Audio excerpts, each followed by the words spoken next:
বিসমিল্লাহির রহমানির রহিম।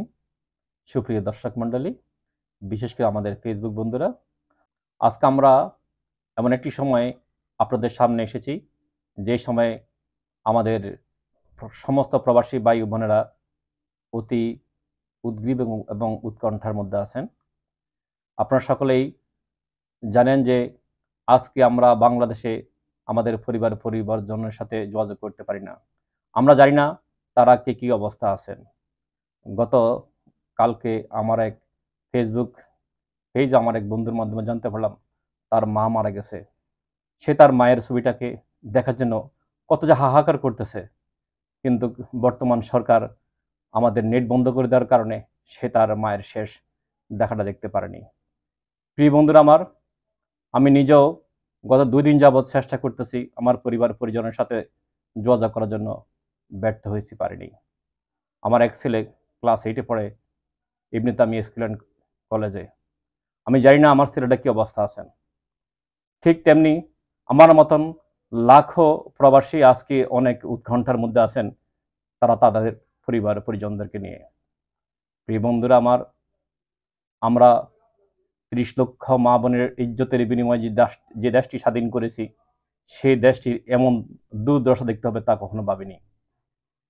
বন্ধুরা আমার, আপনারা সকলে জানেন একটা যৌক্তিক দাবি, কোটা আন্দোলন, যেই দাবিকে দলমত নির্বিশেষে প্রতিটি মানুষ সমর্থন করে। এমনকি আমরা জানতে পেরেছি বাংলাদেশের সর্বশেষ আদালতও সেটাকে যৌক্তিক মনে করছেন। তারপরে আজকে ১০০রও বেশি প্রাণহানি কেন? এই জবাব কে দিবে? জানি না। প্রিয় বন্ধুরা আমার, আমি ফেসবুকের পাতায় যখন দেখি আমাদের সেই রংপুরের কৃত সন্তান, মেধাবী ছাত্র, শহীদ আবু সাইদ, তার বোন যখন আর্তনাদ করে, তার বোনের আর্তনাদ দেখে আমার মনে হয় কোনো মানুষ শান্ত থাকতে পারে না। আমিও পারিনি।